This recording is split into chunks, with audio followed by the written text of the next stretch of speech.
우리가 은혜 언약과 시대적인 적용할 차례입니다. 네, 46페이지. 네.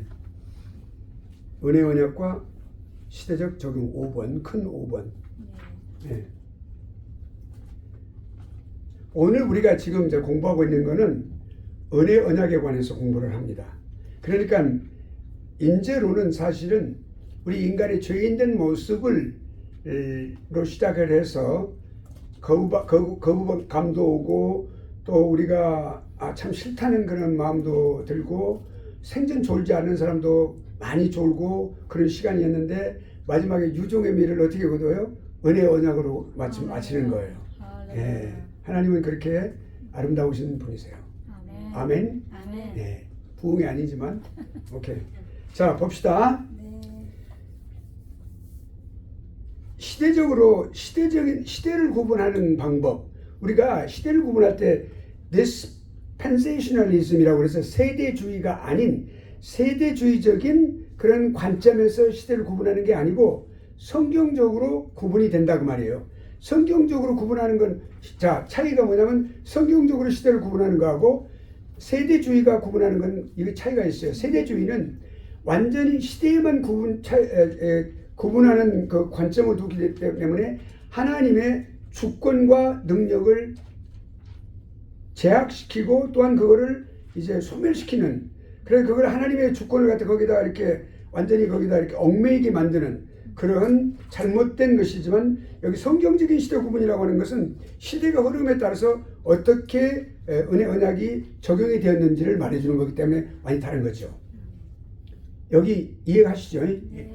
예. 저 이렇게 좀 잘 시작이 되는 것 같은데. 자, 그럼 봅시다. 그러니까 우리가 언약 자체는 비록 언약이 적용이 되는 것이 대상도 틀리고 적용이 되는 것들이 약간 뭐 조금씩 이렇게 틀릴지라도 언약 그 자체는 본질적으로 시대를 통해서 딱 동일하다. 언약은 절대로 본질적으로 변하지 않는다라고 하는 것이죠. 예, 그건 왜 그런지 나중에 우리가 공부하면서 이제 볼 것입니다. 그러니까 우리가 크게 나눠 본다면 구약은 은혜 언약의 약속을 받는 시기였어요. 약속하시는 시기였습니다. 구약은 은혜 언약의 시기, 약속이고 신약은 뭐예요? 은혜 언약의 성취예요. 이렇게 우리가 기억하면 돼요. 아주 쉽게. 예. 자, 이 이론을 이 진리의 개념을 근거로 해가지고 종말론적인 어떤 구원의 소망이 딱 우리에게 떠오르는 거예요. 이렇게 성취가 되었으니까 우리 종말론적으로 우리는 어떠한 구원의 소망이 있겠는가라는 그런 소망의 앞을 바라보는 그런 식이니까. 시대를 꿰뚫어서 전반적으로 은혜 언약은 항상 동일하다. 이거 우리가 기억해야 됩니다. 시대가 변할지라도 적용은 그렇게 틀리게 된다 할지라도 궁극적으로 전체적으로 딱 통틀어서 보면 은혜 언약은 동일하다. 네. 우리가 그걸 알고 있으면 돼요. 자, 그러면 이제 두 시대. 은혜 언약의 시대를 딱 구분해 보면 이거는 구속사적인 관점에서 나누는 거예요. 구속사라는 게 뭐예요? 구속의 역사. 하나님의 우리 인간을 향하신 구속의 예정이 있고 그것을 행하시는 구속의 역사가 행하시는 일이 있어요. 그것을 역사적으로 말할 때 구속의 역사, 좀 더 쉽게 표현하면 구속사라고 말을 해요. 우리 이 정통신학에서 구속사라는 개념은 매우 중요합니다. 왜냐하면 하나님의 역사하심을 우리가 그 시간에 따라서 늘 알 수가 있기 때문에. 그러니까 은혜 언약의 두 시대를 딱 나눠본다면, 첫째, 사람이 딱 타락했을 시간부터, 예, 불순종하여 그 에덴 동산에서 타락했던 바로 그 시기. 그래서 예수 그리스도가 성육신에서 오시는 그 순간까지 자전부. 그것이 제1시기예요. 제2시대는 뭐냐면 성육신 한 이후부터 예수 그리스도 다시 오시는 재림의 시기까지를 말하는 거예요. 그러니까 우리가 신학을 우리가 나눌 때 크게 네 가지로 나눌 수 있어요. 성경신학, 그 다음에 조직신학, 그 다음에 실천신학,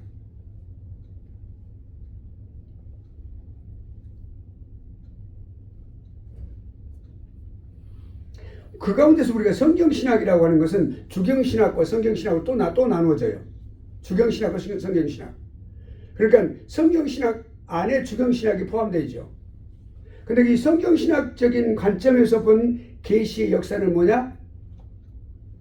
첫째, 구속하기 전에 특별 계시가 뭐냐? 그거는 행위 언약입니다.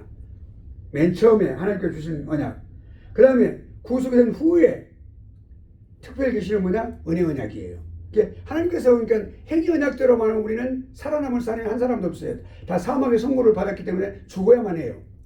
하나님부터 멀어져야만 하고 살 길이 없어요. 구원받을 길이 없는 거예요. 하나님께서 그렇게 됐을 때 즉시 은혜 언약을 발동시키신 거예요. 그러니까 특별 구속 후 즉시 우리에게 계시된 특별 계시가 뭐예요? 은혜 언약이에요.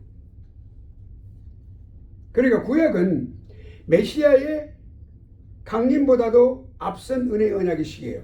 메시아가 강림하셨어요. 그때가 어제 성육신이죠. 그러기 이전에 그 강림보다도 앞선 시기에 있어서의 은혜 언약의 시기예요. 구약의 시대를 말하죠. 그러니까 예수 그리스도가 오심으로써 신약이 시작된 거예요. 그러니까 그런데 그 이전에 그러면 신약은 뭐예요? 예수 그리스도가 나타나셨어요. 나타나시고 그 계속되어지는 그 뒤따른 그 은혜 언약의 시기가 신약의 시대를 말하는 거예요. 예. 자, 그럼 구약 시대 봅시다. 구체적으로 봅시다. 창세기 3장 15절에 뭐라고 나와 있어요? 여자의 후손은 너의 머리를 상하게 할 것이요 너는 그의 발꿈치를 상하게 할 것이야. 누구한테 주신 하나님의 말씀이에요? 뱀에게 심판을 선언하시면서 형벌을 선언하시면서 그거를 전해주신 이것이 원시복음이라고 해요. 예. 여자의 후손이 누굽니까? 여자의 후손, 곧 예수 그리스도를 말합니다. 여자에게서 나신 분, 성육신에서 나신 분, 완전한 하나님이시고 완전한 인간이신 두 개 신성과 인성을 동시에 가지신 예수님. 아무도 그런 두 개 신성과 인성을 가지신 분이 없어요. 예수님만 특별한 의미에서 그렇게 하신 거예요. 하나님께서 그렇게 하신.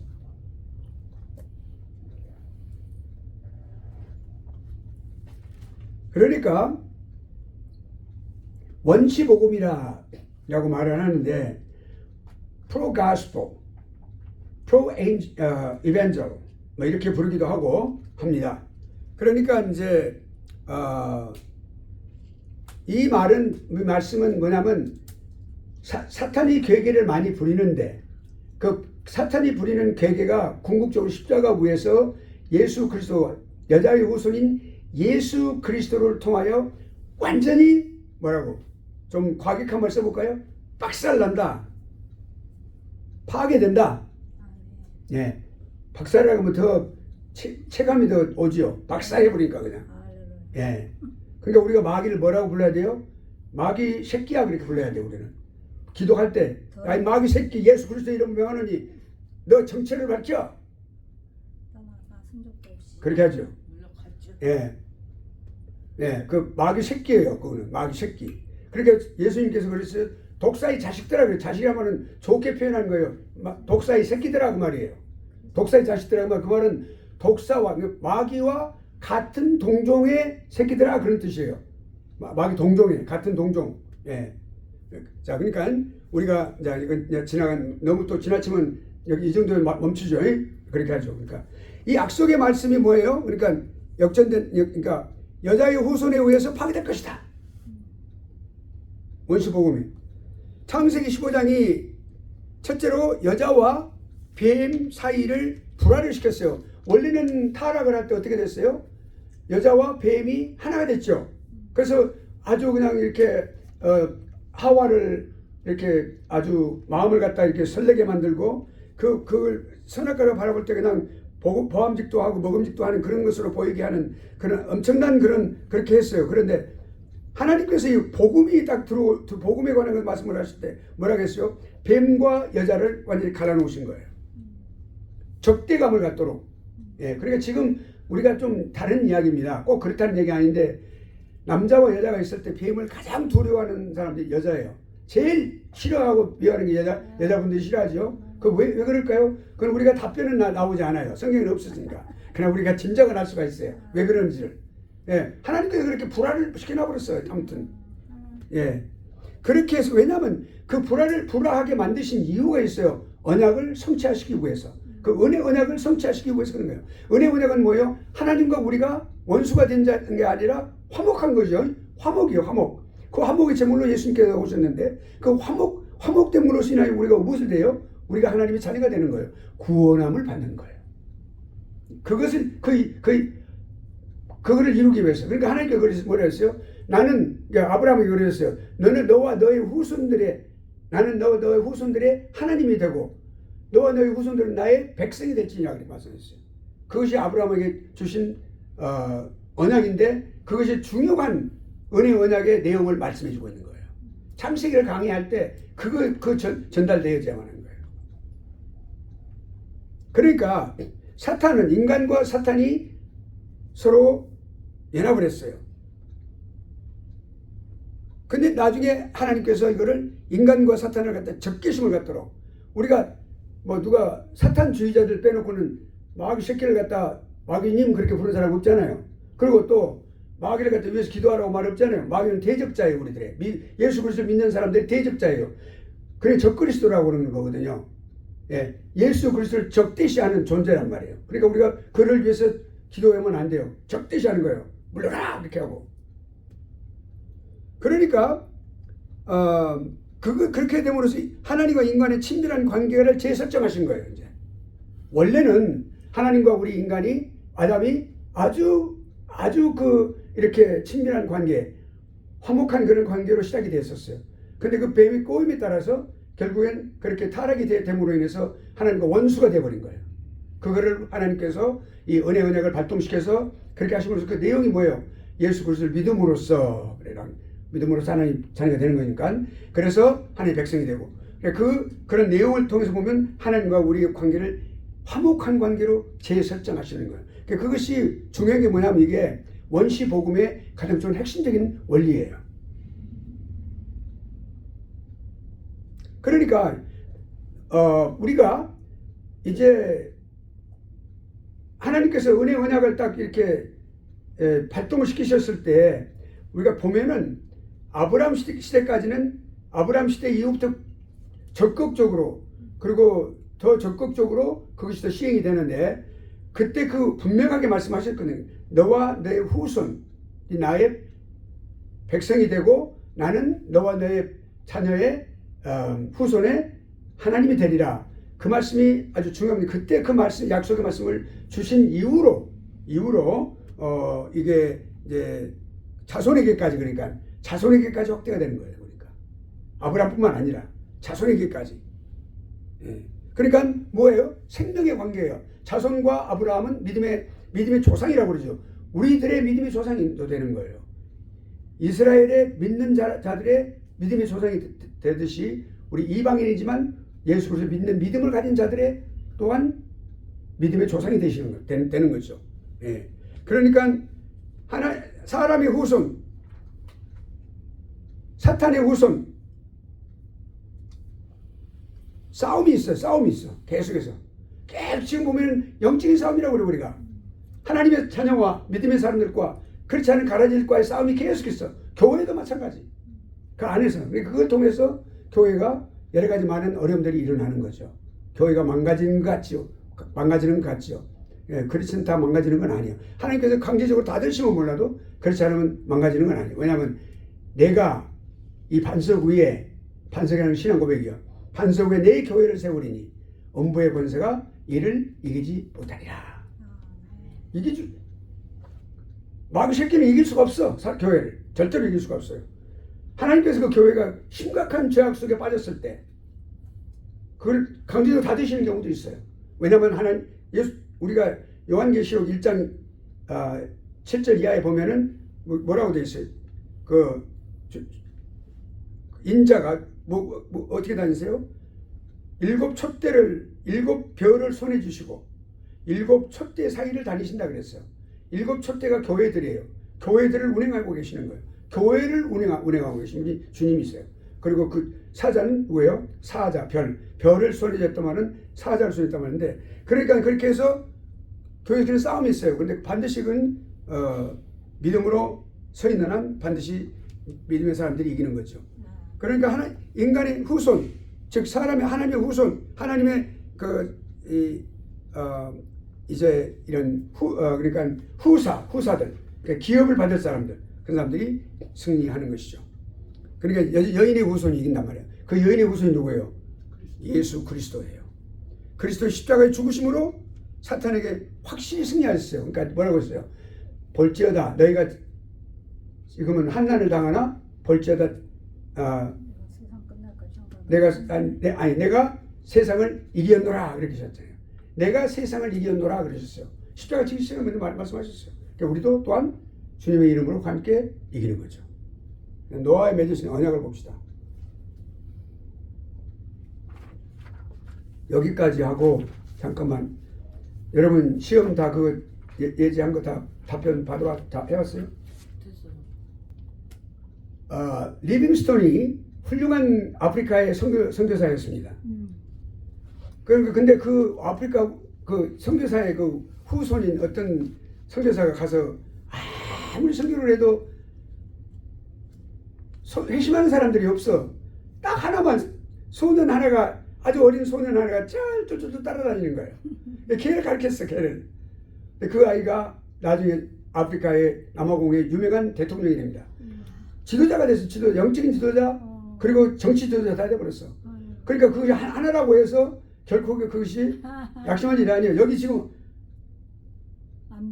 안병덕 우리 전도사님이 하나야. 나는 낙심하지 아니하노라. 나는 낙심하지 아니하노라. 그럼 요건 내가 환자밖에 안 왔다고 그러겠네. 다른 분들 많아, 지금 여기 수없이 많은데 한 사람 낸 사람 한 사람이라고 말이에요. 나는 낙심하지 아니하노라. 그거를 다 풀으려고 하니까 책 한 권을 처음부터 끝까지 다 읽어야 되겠더라니까. 그거 뭐라고 그랬냐면 다 읽어야지. 공부하는 사람이 그건 당연히 뭐 쉬움 하려고 쉽게 하려고 다 해야지. 그래. 좀더 잘해오겠습니다. 예, 그러면 그 나중에 해가지고 이메일로 보내요. 네, 알겠습니다. 그건 내가 지금 두 가지야. 지금 요거 다 저 끝도 있고 지금 내가 끝까지 볼 거예요 지금. 알겠습니다. 나는 사람을 딱 볼 때 한 가지 행동 하나로 그 사람을 딱 이렇게 딱 알아봐요. 하나님도 그래요. 딱 한 가지 보고 너 잘했다. 우리 저기 아브라함도 그 이삭을 바치라고 그러니까 칼을 빼들고 이삭을 탁 치려고 그랬잖아요. 그 한 가지 행동 보고 아브라함아 우리 다급하니까 칠까 와서 너 그러지 마라. 내가 네 마음을 알았노라. 그리고 거기다가 딱 그냥 뿌리 그냥 나무까지 걸려고 양 한 마리 딱 그렇게 만들어 놓으시고 그랬잖아. 이게 잘했어. 칭찬이. 잘하려고 하는 거니까 오케이. 어려운 거야. 이거는 길이 보존해야 된다. 내가 줄 테니까 길이 보존해. 오케이. 자 봅시다. 오케이 여기까지. 또 뭐 다른 분들 여기 유튜브 보는 분들은 무슨 일인고 하고 어쩌면 저 학교에서 이렇게 웃음이 많아. 참 좋은 학교네 막 그럴 거 아니에요. 그러니까. 그래 우리 유비오는 좋은 학교예요. 많이 오세요. 오케이. 자 그다음에 은혜 언약과의 연관성을 봅시다. 노아와 맺으신 언약을 말하는 거예요. 이제. 아니 노아와 맺으신 언약을 이제 공부하는 거예요. 그러니까 노아와 맺으신 언약은 자연 언약이라고 그래요. 보통 은혜의 언약으로서 언약이라 이렇게 불러요. 보통 은혜의 언약. 왜냐하면 특별 은혜와 보통 은혜가 있어요. 하나님의 은혜는. 그러니까 하나님의 특별 은혜는 구원과 관계되어 있어요. 그리고 보통 은혜는 인간의 이 지상 생활과 관계되어 있어요. 이 지상 생활과. 그리고 여기 노아에 맺은 언약은 구원과는 관계없지만 자연 은혜, 자연적인 은혜, 특별 은혜가 아니고 그러니까 여기 보통 은혜라고 해서 특별 은혜. 특별 은혜의 반대 개념인 보통 은혜, 이 지상에서 삶에 있어서의 복을 하나님께 말씀해 주시는 거예요. 예. The covenant with Noah 이렇게 말해. 그러니까 일반적인 성격을 갖고 있는 거죠. 자연적인 복, 이 땅에 살아가고 있는 자연적인 복만을 언급했어요. 그래서 자연 언약이라 또는 보통 은혜의 언약이다 이렇게 말하는 거예요. 자 그러면 약속하신 내용이 뭘까요? 첫째는 홍수로 인간을 다시는 멸망시키지 않겠다. 예. 다 죽었잖아요. 두 번째로는 계절이 계속 이렇게 진행이 될 것이다. 낮과 밤이 계속 진행이 될 것이다. 교대로. 우리가 지금 사시절, 사계절, 동부는 더 확실하지만 확실하지 못한 부분도 있고 또 확실한 것도 있고 차이가 있지만 이렇게 계절이 순환이 계속될 것이다. 그 다음에 세 번째는 뭐예요? 자연의 어떤 세력, 악의 권세 이런 걸 다 억제시키고 다 하나님께서 그렇게 다 제재를 하시는 거예요. 그리고 마지막으로 우리 인간은 자연의 어떤 그런 짐승으로부터 보호를 받을 것이다. 예. 보호를 받을 것이다. 또 이런 하나님의 이 원리와 법칙을 또 어기고 전혀 모르는 또 사자가 또 사람들을 해치는 경우도 있죠. 결국은 그거는 사람들에 의해서 사살을 당하게 되어 있습니다. 정리를 당하는 거죠. 예. 그러니까 궁극적으로 누가 포식자예요? 먹지는 않지만 가장 위치에 있는 사람은 누구예요? 사람이에요. 하나님께 보조하신다는 그런 내용을 노아에 맺으신 언약 속에서 포함되어 있어요. 예. 그 다음에 이제 은혜 언약과의 차이점 봅시다. 노아 언약이 어떻게 차이점이 있는지. 복의 종류가 달라. 은혜 언약은 영적인 복에 속하고 노아의 언약은 이 땅의 지상적이라고 그랬죠. 예, 현세적인 그런 복. 그 다음에 두 번째로는 은혜 언약은 성도와 후손이 택자예요. 성도 그리고 그 자손들 후손들이 택자예요. 근데 노아의 언약에서는 누구예요? 보편적으로 출발을 해가지고 포괄적으로 많은 사람들 전 세계적으로 다 모든 사람들이 다 포함되어 이거는 다 모든 인류가 다 포함되는 거예요. 네. 그러나 이건 은혜 언약은 선택적이에요. 그 다음에 이제 노아 맺으신 언약과 은혜 언약과의 연관성이 뭐냐? 아까 차이점을 공부했고 자연 언약이에요. 은혜 언약의 기원이 되는 거예요. 은혜 언약은 자연 언약의 기원이 되는 거예요. 네. 하나님이 인간은 어떤 권리도 없어. 여기 은혜 언약 속에는 권리가 없어요. 하나님의 그 놀라우신 은총, 그 은총으로 죄로 상실된 여러 가지 많은 복들을 하나님께 다시 주시는 거예요. 그러니까 이 언약은 노아가 맺으신 언약은 그 말이에요. 은혜 언약에 의존을 하는 거예요. 결국엔 은혜 언약에. 예. 은혜 언약에 의존하는 의존성이 있어요. 또 노아나 그 가족 세우신 이유가 뭡니까? 노아에게서 어떤 은혜 언약의 어떤 은혜 언약이 노아의 가족에게서 실현되는 것을 볼 수 있어요. 뭐냐면 은혜 언약 그 노아 가족이 자부들과 아들들과 그 노아 두 부부가 이렇게 이런 사람들만 거기서 구원을 받는 거죠. 그러니까 그리고 은혜 언약과 아주 동일한 그런 의미를 갖게 되는 거예요. 그러니까 그것이 은혜 언약이 실현됐단 말이에요. 그게 그게 다 구원받는 게 아니라 다 죽어가는데 오직 노아 가족만 노아 가족만 그렇게 구원받다는 사실은 은혜 언약도 선택함을 받은 사람들만 구원을 받는다는 게 사실이에요. 여러분 그거 잘 알아야 됩니다. 만인 구원이 아니기 때문에 만인 구원은 누가 그걸 주장한다? 꼬리가 다른 사람들이 주장한다. 꼬리가 누구예요? 잘했어. 단 잘 알았어. 와 우리 아주 그거는 A뿔은 안 줘도 그건 잘했어요. A뿔 안 줘. 그렇지만 잘했어. 오케이. 자 그럼 봅시다. 그러니까 은혜 언약의 필수적인 부속물이 뭐냐면 자연 은혜. 여기 노아의 노아 맺으신 언약이다. 예, 언약이다. 이건 노아와 맺으신 언약은 은혜 언약이라고 말하지 않아요. 노아 맺으신 언약은 자연 언약, 자연 언약이라고 말을 해요. 그러니까 그걸 우리가 알면 되겠습니다. 그 다음에 이제 아브라함과 맺으신 언약을 봅시다. 아브라함과 맺으신 언약 들어갑니다. 이제 본격적으로 이게 좀 더 깊이 들어가는 거예요. 은혜 언약은 아브라함 이전에는 정식으로 설정이 안 됐어요. 그거 우리 잘 알아야 돼요. 물론 발동을 시키셨지만 구체적으로 설정을 안 하셨어요. 근데 아브라함 때 가서 창세기 18장에 들어가서 그때 정확하게는 창세기 3장 15절에 그렇게 언약을 세우셨지만 구체적으로는 말씀하지 않으셨어요. 이게 어디서 우리가 찾을 수 있냐면 계시의 점진성이라는 것에서 우리가 찾을 수 있어요.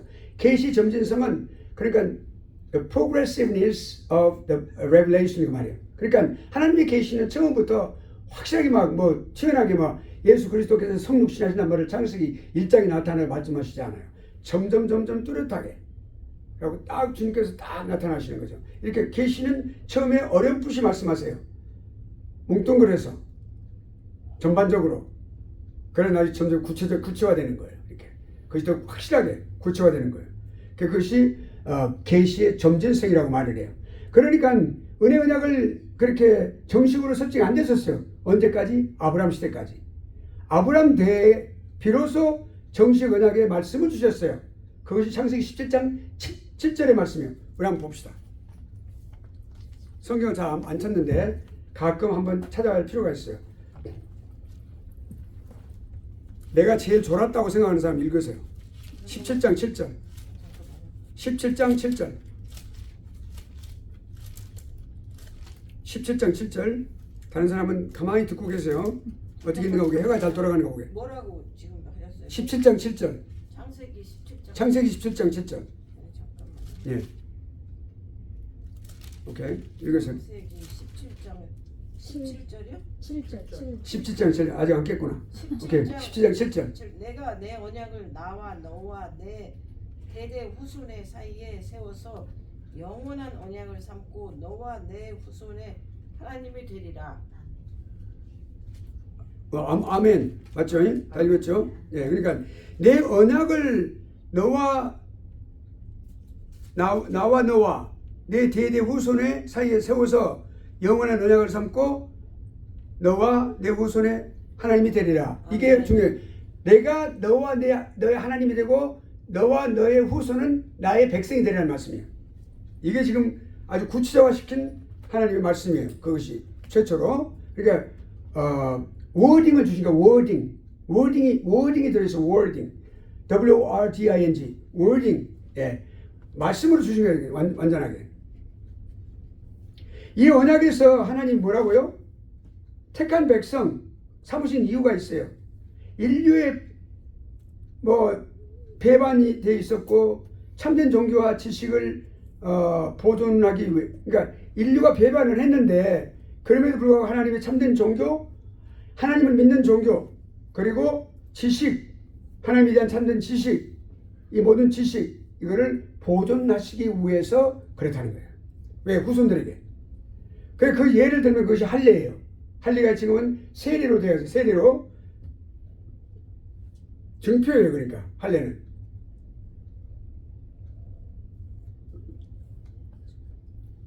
그리고 구약에서 메시아에 대한 예언도 주셨고 이런 것들이 그런 말씀을 주신 겁니다. 그러면 언약 집행의 시작과 믿음의 응답. 언약의 당사자가 누구예요? 사람이에요. 믿음으로 하나님께 응답해야 될 의무가 있는 것이 사람이에요. 여기 지금 언약 집행의 시작과 믿음의 응답. 아주 중요한 게 이거. 믿음으로 응답하는 것이 중요하단 말이에요. 이 은혜 언약에서. 믿음이 없이는 하나님 기쁘시게 못하는데 구원받을 수 없어. 믿음 없이는. 믿음이 가장 중요해요. 근데 그 믿음이 어디서 나와요? 하나님으로부터. 하나님께 주신 선물이에요. 그 믿음을 통하여 그 믿음을 그러니까 선택함을 받은 사람들에게 믿음을 주셔요. 아무리 기도해보라고 해도 기도 못하는 거예요. 기도를 못해. 그 기도는 하나님과의 관계가 형성된 후에 가능하거든요. 믿음을 주시면 가능하단 말이죠. 그러니까 아브라함이 하나님을 믿었다고 그랬어요. 그리고 그가 그 믿음을 통해서 의로 여김을 받으셨다라고 말씀하셨죠. 그것을 이신칭이라고 그래요. 이신칭, 믿음으로 말미암아 의롭다 칭하심을 받는다라는 뜻이에요. 또 다른 말로 표현하면 이신득이, 이거 신학적인 용어예요. 아주 잘 쓰는 용어예요. 우리 정통 신앙과 신학 계통에서 사용하는 단어. 이신득이, 이신칭이. 이신득이는 뭐예요? 믿음으로 말미암아 의롭다 하심을 얻는다 그 말이고, 이신칭이 그 말은 믿음으로 말미암아 의롭다 칭함을 얻는다. 똑같은 말이에요. 여러분들이 혀가 잘 돌아가는 대로 쓰시면 돼요. 해봐요. 그냥 해봐. 어떻게 된 건지. 이신칭이냐 이신득이냐. 혀가 잘 돌아가는 대로 쓰시면 됩니다. 자, 그 다음에 영적인 복이 뭐냐. 확실한 영적인 복. 그건 갈라디아서 3장과 로마서 3장 4절 3과 4장이 있어요. 뭐예요? 아브라함이 이 언약에서 죄 용서, 양자 삼음, 또 칭의, 성화, 영원한 영광, 이것이 뭘 말하는 거예요? 우리 구원의 서정이죠. 구원의 순서. 그 이르는 성령의 은사들을 다 받았다는 거예요. 자, 그러면 두 가지 상징적인 약속이 뭡니까? 첫째는 현세적이고 지상적인 물질적인 그런 복이에요. 약속을 받았어요. 그렇죠? 두 번째로는 뭐예요? 영원한 하늘나라의 영적인 것도 받았어. 아브라함에게는. 노아는 그렇게 못 받았는데 받았어요. 그러니까 결국엔 우리가 지상적인 어떤 이 세상의 어떤 지상적인 어떤 복, 그거는 영적인 복에 다 포함되는 거예요. 영적인 복을 말하면 다 포함되는 거예요. 그러니까.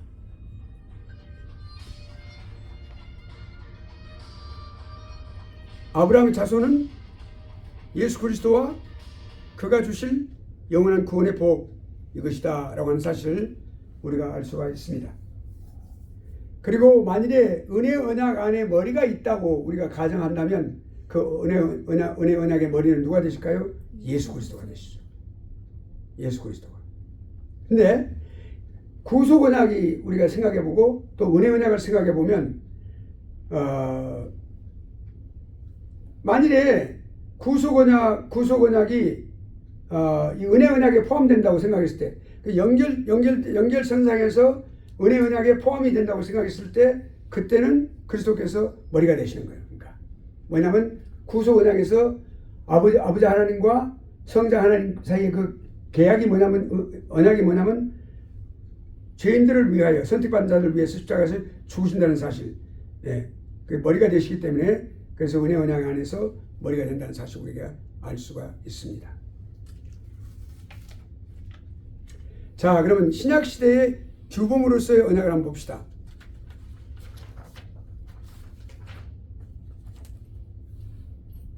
아브라함 언약이 매우 중요한 언약입니다. 아브라함 언약이. 왜냐하면 신약시대의 가장 표준적인 발판이 되기 때문에 그래요. 신약시대 발판이 뭐예요? 자, 여러분 은혜 언약이 뭡니까? 쉽게 말해서 말해보세요. 은혜 언약이 뭐죠? 뭐에 관한 거죠? 구속에 관한. 예? 구원에 관한. 예, 구원에 관한 거. 예, 맞아요. 누구를 통해서? 예수 그리스도. 예, 예수 그리스도가 중보자예요. 그 예수 그리스도를 중보자로 삼아서 예수 그리스도를 믿음으로써 구원이 이른다는 내용이에요. 그럼으로써 우리가 하나님의 백성이 된다는 거예요. 자녀가 된다는 말이에요. 예, 의롭다고. 그러니까 그것이 가장 중요한데, 그러니까 그 내용이 아브라함의 언약은 뭐예요? 너와 너의 후손이라고 했어요. 그거는 택함을 받은 자들을 말하는 거예요. 그들에게 내가 하나님이 되리라 그랬거든요. 예, 모든 사람들에게 되리라 그렇게 말한 거 아니에요.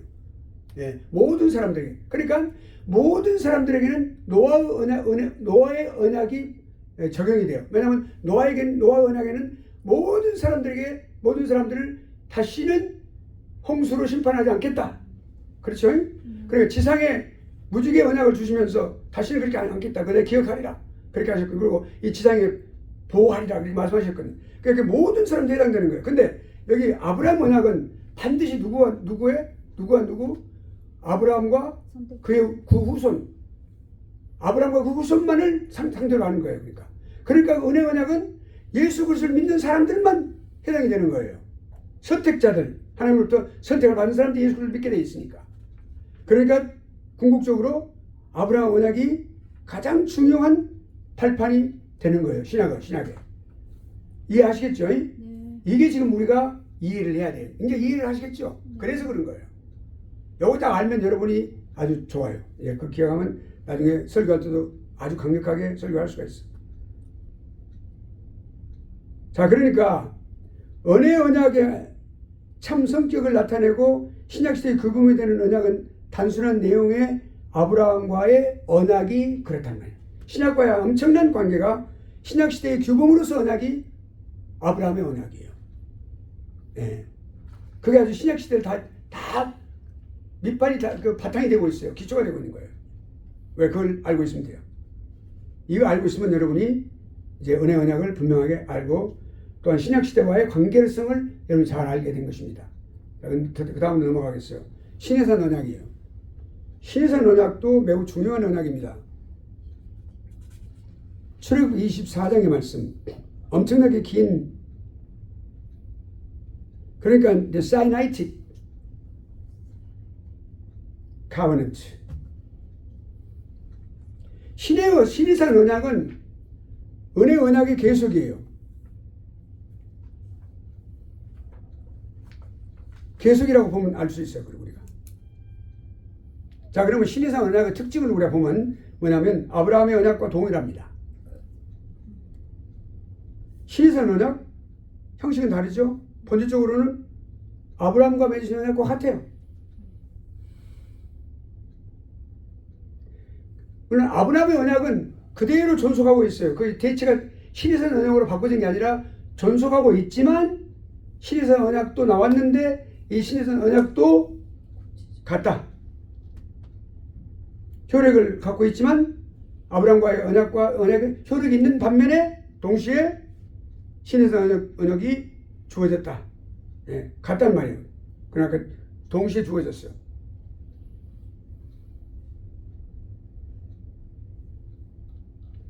근데 특징은 뭐냐면 아브라함 언약은 택자 아들, 아브라함과 믿음의 자손들에게만 주시는 언약에 해당되는 건데 여기 신해산 언약은 이스라엘 국가 전체에게, 신해산에서 주시는 언약은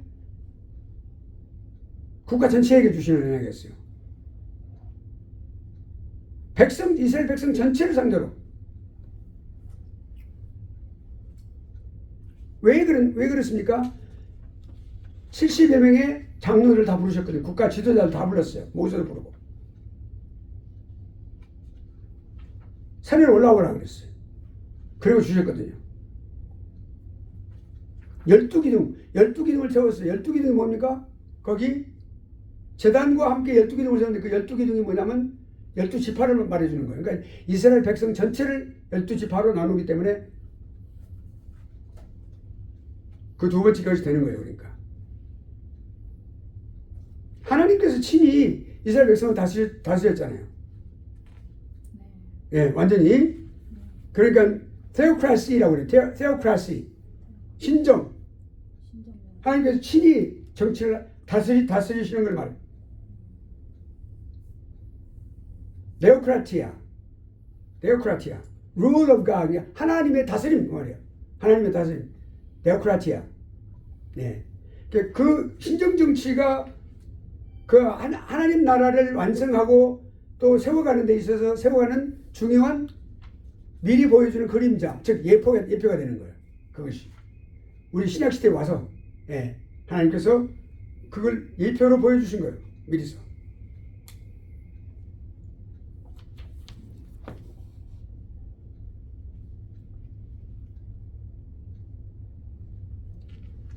그러니까 우리가 매우 중요한 것을 우리가 지금 공부하고 있는 거죠.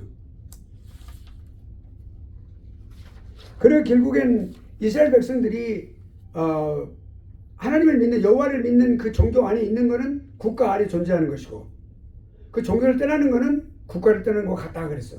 그 일체가 되어 있었어요. 그러니까 원래 우리 기독교도 처음부터 정부와 기독교가 하나가 되어 있었어요. 칼빈도 제네바 도시를 성시화 시킬 때, 거룩한 도시로 만들 때 완전히 일치가 되어 있었어요.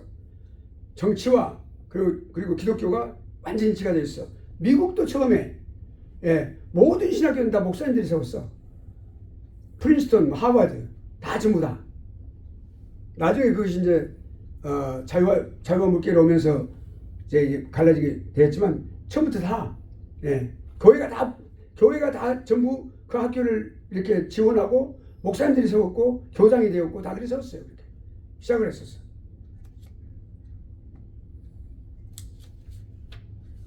만일에 이스라엘 백성들이 국가와 또는 그 종교와 그걸 끊어지는 것은 죽음만이 그들을 갈라놓은 거였었어요. 밖에 나갈 수 없었어. 파문이라는 게 없었어. 물론 죄를 지을 때 그 당시 예수님 당시에도 파문을 시켜서 그러니까 출교 조치를 시키는 거예요. 그러니까 예를 들어서 이제 이렇게 눈에 그 이제 태어나면서부터 이렇게 그 소경으로 태어난 사람을 이제 주님이 가서 이렇게 진흙으로 침을 발라가지고 이렇게 해서 딱 해주고 너 실로암에 가서 씻으라. 그러니까 무엇이 보이냐니까 나무들이 걸어가는 것이 보입니다. 사람이 아니고 한 번 더 다시 가서 씻고 오라. 이 부분에 사람이 걸어다니는 게 보입니다. 그랬어. 근데 그걸 갖다가 안식일날 했기 때문에 사람들이 이제 이 이스라엘 백성들이 지도자들이 막 그걸 이제 트집을 잡는 거예요. 이제 그렇게 트집을 잡을 때 주님께서 그 부모한테도 막 물어보고 막 그런 거예요. 부모한테도.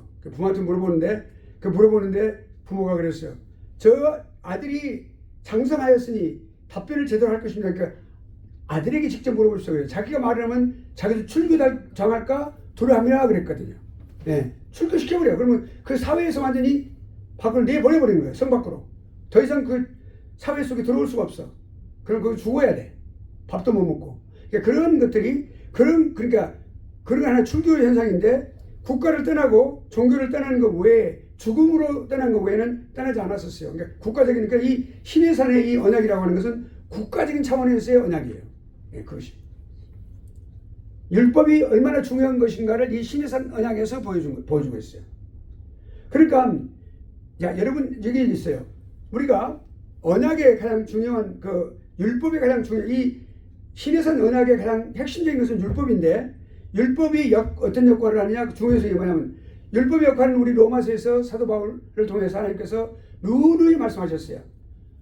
율법의 역할은 뭐냐면 구원의 능력은 없어요. 그렇지만 율법은 반드시 우리가 죄인인 것을 알게 하고 우리에게 죄가 있다는 것을 알게 하시고 죄에 대한 형벌이 무엇인 죽음이라는 사실을 우리로 알게 해주는 거예요. 율법이.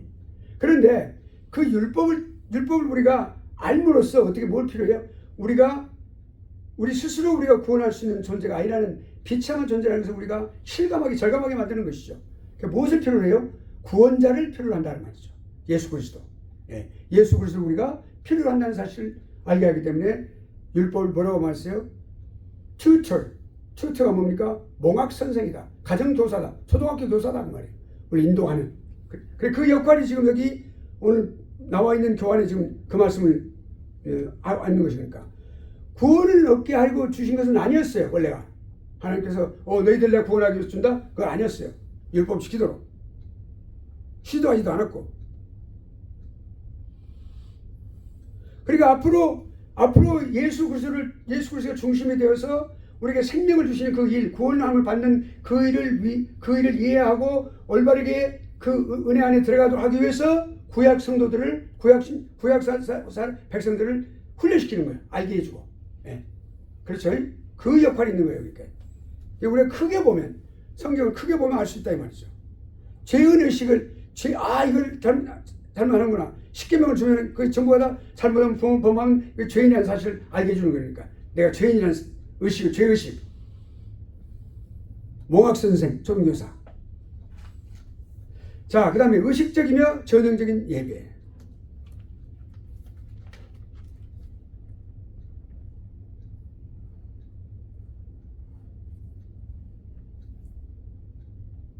오늘 우리가 예배를 드릴 때 예배 모범이 있습니다. 예배 모범은 정통 교회에서 그 예배 모범을 따릅니다. 그거는 우리 물론 초대 교회 교부로부터 아주 간단하게 시작되어서 도구마가 시작되어서 그렇게 쌓여진 것들이 이제 칼빈을 중심으로 해서 이제 그 종교 개혁자들에게 의해서 이 예배 모범이 완성이 됐어요. 그래서 그것에 따라서 우리가 이제 예배 모범을 각 교단의 헌법에 명시가 됩니다. 그 순서라든지 어떤 것을 중시해야 된다든지 특별히 장로교회는 아주 철저하게 그렇게 돼 있어요. 그걸 떠나면 안 돼요. 그 예배 그 모범이 딱 있어요. 그렇게 해서 예배를 드리는데 이런 예배 모범 그 나와 있는 그 의식적이고 전형적인 예배 모범 이것을 만들어내기 위해서 이미 여기 지금 여기 그 시내산의 언약에서는 그런 예배지만은 그 당시는 제사의 여러 가지 많은 것들 예식, 정결 의식이라든지 이런 예식에 관한 것들을 분명하게 그렇게 언급을 하고 있어요. 이 시내산 언약이. 예. 그걸 우리가 예표, 그림자다. 오늘날 신약 시대에 사용될 그런 예배 모범을 그렇게 미리서 보여주는 하나의 전체적인 이렇게 총괄해서 어떤 포괄적인 어떤 그런 예배 모범의 예표를 우리에게 보여주는 그런 것이 신해산 율법 그리고 신해산의 그 언약 속에 들어있다라고 하는 우리가 알 수 있어요. 그러니까 오늘 우리가 정통 교회에서 예배를 드리는 이 예배 모범은 구약적인 그런 중요한 그런 역사를 갖고 있다고 우리가 볼 수가 있습니다. 예. 그 다음에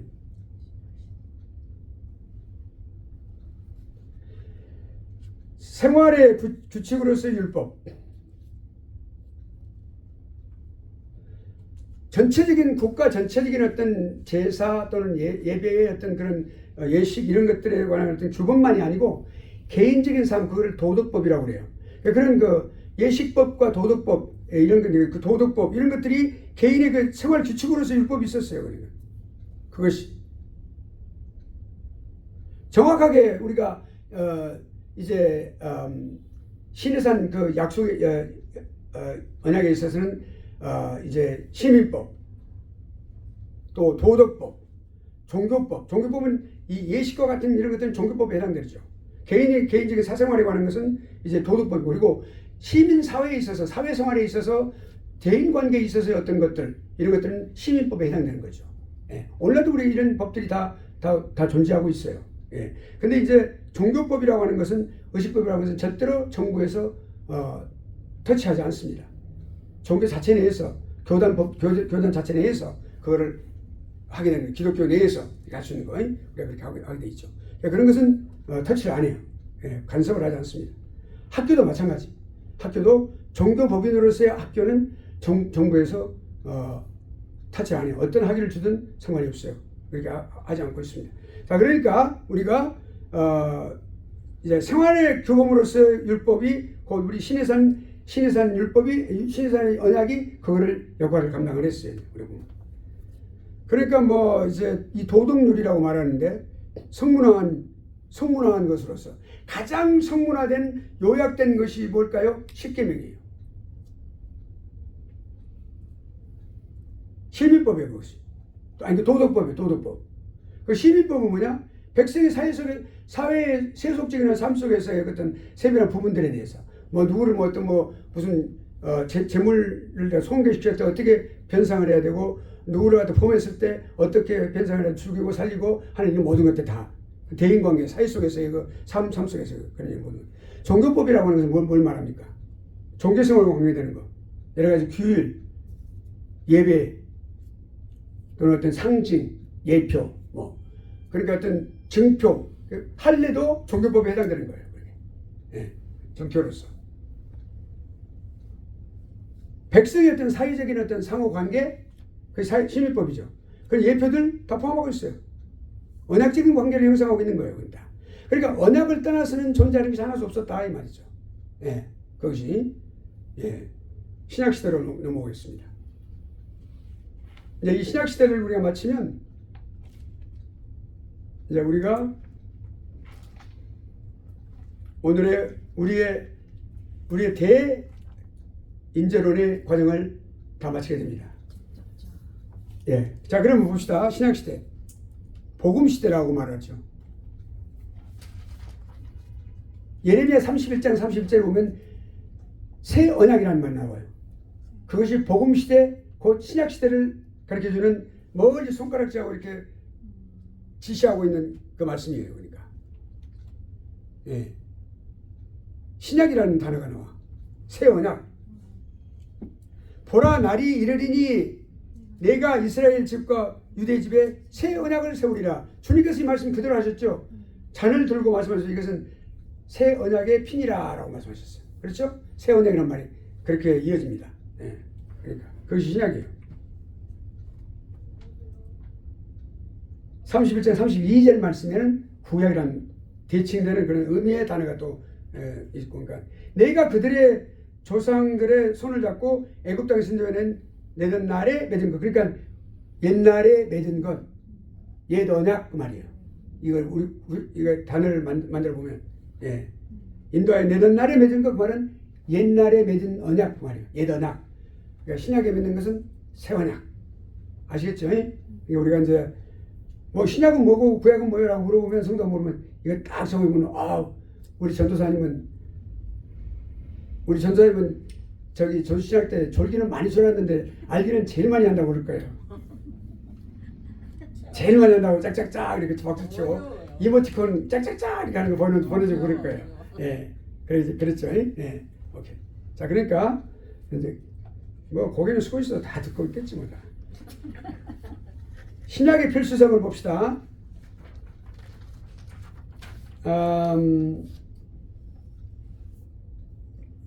새 은혜 언약을 맺으셔야 되는 필수 요건이 요인이 뭐였을까요? 옛 언약이 안전하지 못하겠죠. 좀 제한된 부분이 많이 있었어요.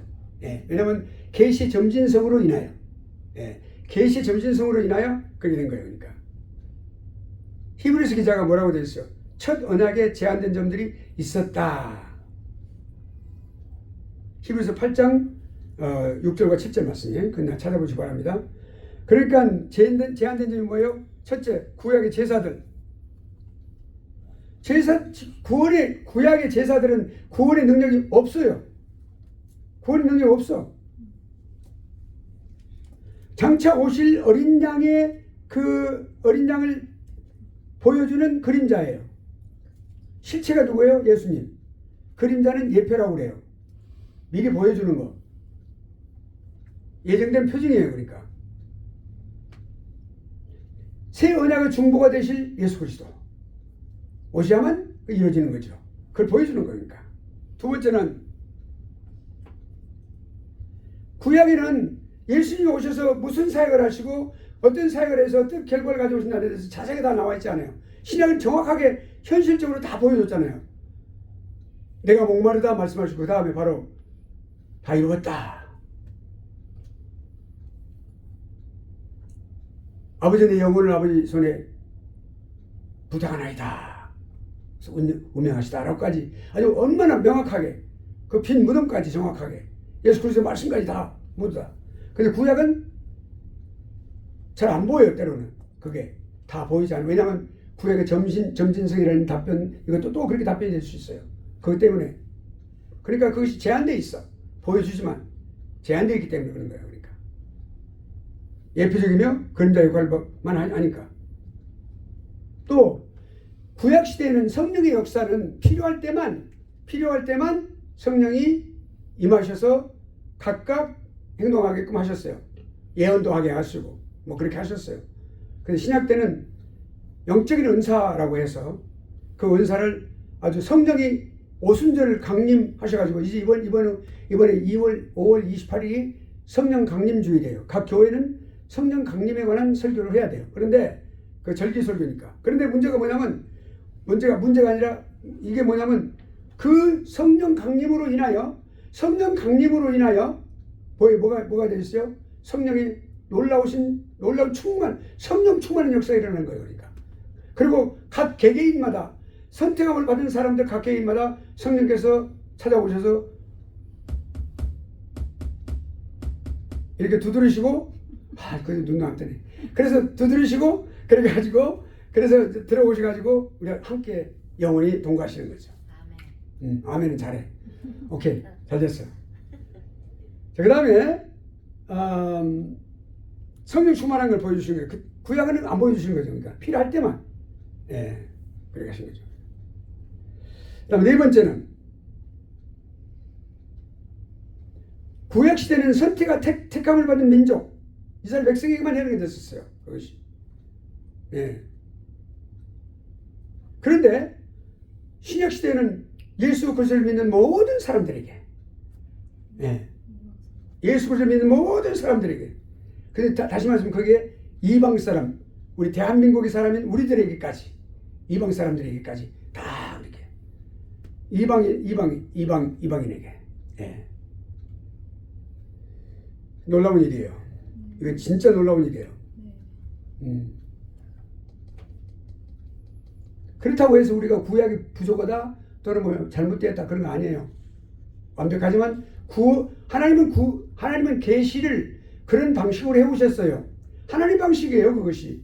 처음부터 먼저 하면 사람들은 다 무너져요. 다 그냥 싫어서 떠나가요. 그러니까 처음에는 조금씩 이렇게 던져주시고, 조금씩 주시고, 더 크게, 더 자세하게, 깊게. 이 하나님 방식, 우리로 하여금 이해하게끔 하시기 위해서. 네. 또 성경에 앤트로포모르픽이라고 하는 그 방식, 신인 동영론적인 방식, 그건 뭘 말합니까? 모두가 다 사람이 움직이는 것처럼, 사람이 말씀하시는 것처럼, 사람의 모양같이 다 그렇게 표현해놨어. 하나님이 영이시니까 육체가 없잖아요. 안 보이잖아요. 물론 예수님께서 오셔서 말씀하신다. 그건 예외 직접 오셨으니까. 근데 구약 전체를 그렇고 다 전부 다 성경에 사실 성령이 모든 귀 있는 자들을 들지어다 이렇게 말씀하면서 모든 교회들에게 말씀하시니라. 근데 말씀하시는 게 막 이렇게 말씀하시는 것처럼 그건 뭐냐면 인간과 같이 하나님을 인간과 같이 표현하는 거예요. 그래서 인간이 걸어다니고 인간이 팔을 흔들고 인간이 말을 하는 것처럼 하나님께서 그렇게 말씀하시는 것처럼 기억이 되어 있어요. 그건 뭐냐면 anthropomorphic, 그러니까 신인 동영론적인 표현을 써서 우리로 하여금 아주 친밀하게 잘 이해할 수 있도록 하시는 거예요. 얼마나 많은 배려를 아버지께서 이 연약하고 참 잘못된 죄인들에게 베푸셨는지 놀랍죠? 아멘 안 해도 돼. 괜찮아. 아멘. 아니 괜찮아. 뭐, 안 해도 괜찮다고. 그거. 자 근데 자 봅시다. 그 다음에 이제 그렇게 돼서 거기까지 우리가 됐죠. 자 그래서 신약이 그렇게 아주 구약과의 동일성은 뭐냐? 신약과 구약에 있어서의 은혜 언약은 동일합니다.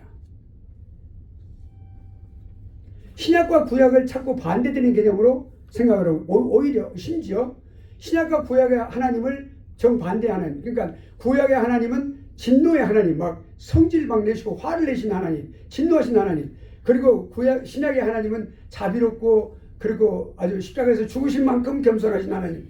이 잘못된 거예요. 그게 아니에요. 하나님은 신약과 구약에 동일하신 하나님이세요.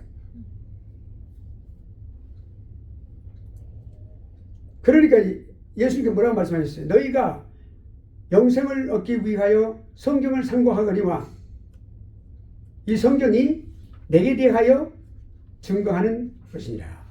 그러니까 신약과 구약은 똑같이 예수님을 말씀하는 거예요. 구약도. 예. 똑같아. 준비 작업을 시키는 것이니까. 우리 그래 가지고 말합니다. 반대되는 개념이 아니다 이 말이죠.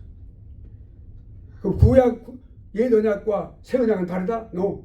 이어지는 거예요. 반드시 구약이라는 이 옥토 위에 신약이라는 나무 한 그루 거대한 나무가 딱 펴서 열매를 맺는 거예요. 구원의 열매를 맺는 거예요.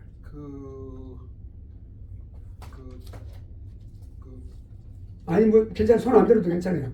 구약에서 그러니까 그 애굽에서 출애굽할 때 이제 출애굽했잖아요. 네. 그래가지고 홍해를 건넜잖아요. 네. 그러니까 건너가지고 이제 그 시내산에서 살다가 모세가 이제 가나안으로 인도를 하셨잖아요. 네. 그런데 그게 이제 신약에 와서는 이제 예수님이 이렇게 세우셨잖아요. 그게 연결되는 개념이라 이거죠. 그러니까 가나안까지 애굽에서의 가나안까지의 여정은 신약에서 예수 그리스도를 통해서 구원받는 죄악 속에서 신음하고 있던 인간이 죄의 노예가 됐던 인간들이 그 많은 고난의 과정을 거쳐서 요단강을 건너서 가나안 땅에 들어가는 중요한 것과 같은 거예요. 그걸 보여주는 거예요. 그게. 그러니까 그 구약은 그것을 예표하고 보여주는 거예요. 실제로 예수님 오셔서 그걸 실제로 하신 거고 그거를 구약에서는 이미 다 그걸 그렇게 보여주는 거지. 그러니까 똑같은 여정이에요. 그러니까 그것은 영적인 면에서 이해하면 그 이름이 누구냐? 안병덕 전도사니. 다른 분들 다 지금 여기 한 30명 모였는데 지금 다 지금 오케이. 나 꼭 기억할 거야. 우리 안병덕 목산소 받고 나 불러 안수해 줄 테니까 어깨를 그냥 머리를 그냥 확 눌러가지고 안수해 줄 테니까 이렇게 이렇게. 자, 잘 됐어요. 그 중요한 겁니다. 그건. 네, 오케이. 자, 봅시다. 그래서 이제 그다음 갔다가 말이에요. 자, 차이점. 그러니까 신약 시대는 이방 민족을 포함한 모든 국가, 세계적이란 말이야. 그 대신 택자들에게만. 구약 시대는 이스라엘. 택한 백성, 택한 나라, 민족. 근데 택했다고 하는 사실은 같은 동질의 것이에요. 신약도 마찬가지. 그렇죠? 또 은혜 언약은 보편적이에요.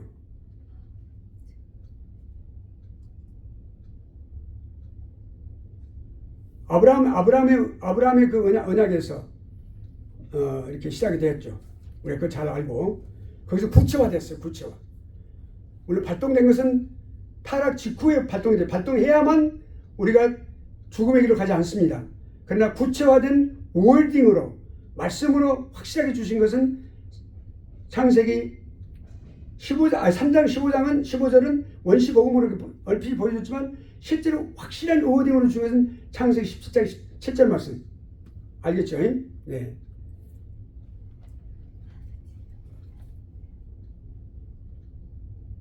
그러니까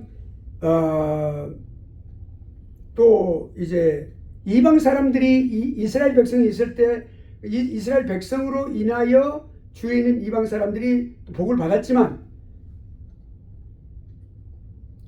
신약 시대에서는 예수 그리스도의 희생 제물을 드림으로써 그 아브라함에게 내렸던 모든 복, 이것이 전 세계를 향해서 이방 국가에게까지 퍼지게 됐어요. 왜 그거를 구약과 신약의 차이점이 있어. 그거 우리가 알 수가 있습니다. 그 다음에 은혜로운 언약.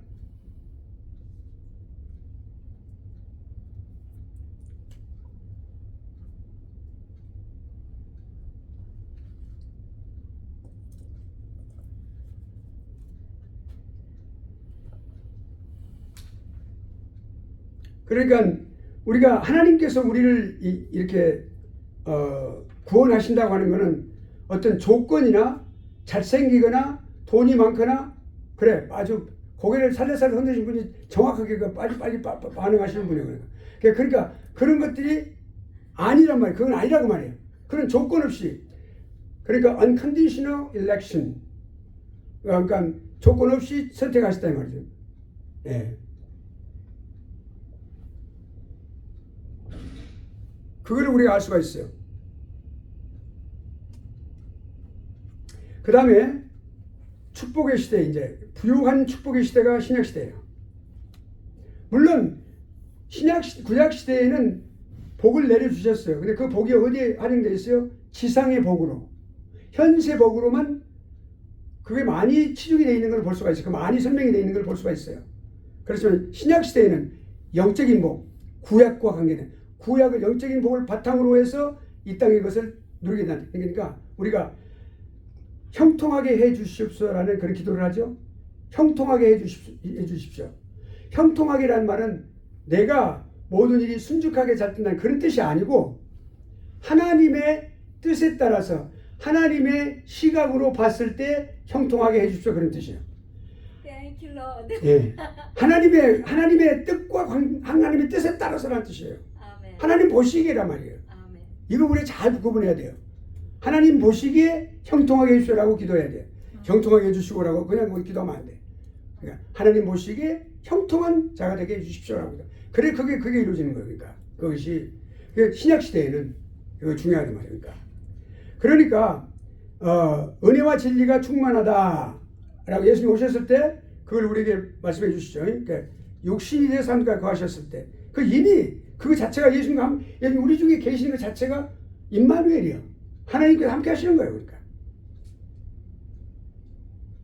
성령의 시대에 들어와서 과거 구약 시대에는 경험하지 못했던 그런 놀라운 그런 시대가 열리게 된 거죠.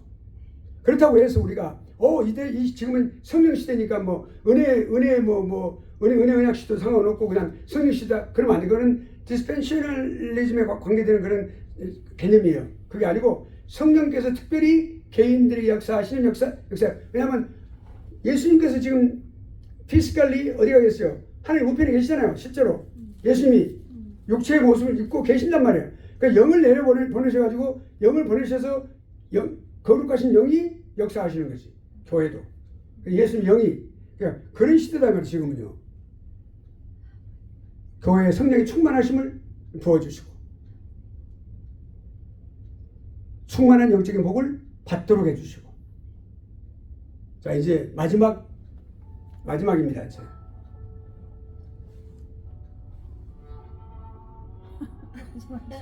나는 이런 거 안 한 줄 알았는데 나도 오네. 나는 이거 안 한 줄 알았거든요. 나한테 끈 줄 알았어. 그런데 소리가 나는구만. 참 부끄럽네. 마지막으로 지금 이렇게 교수도 마찬가지 뭐예요. 이 교수를 위해서 여러분 기도 많이 해야 돼요. 교수도 역시 사람이 마지막에 옆이면 다 다르다. 마지막 날 이렇게 마지막 순간에 이제 뭐 이래? 옆을 그냥 옆에만 기다리는 눌러주고. 전화가 많은가 보다. 아니 전화 안 와. 나한테 전화. 전화만 와. 전화만 오는 거야. 다른 거 이거는 지금 스팸이에요. 스팸. 전화. 자 오케이. 자 이제 마지막입니다.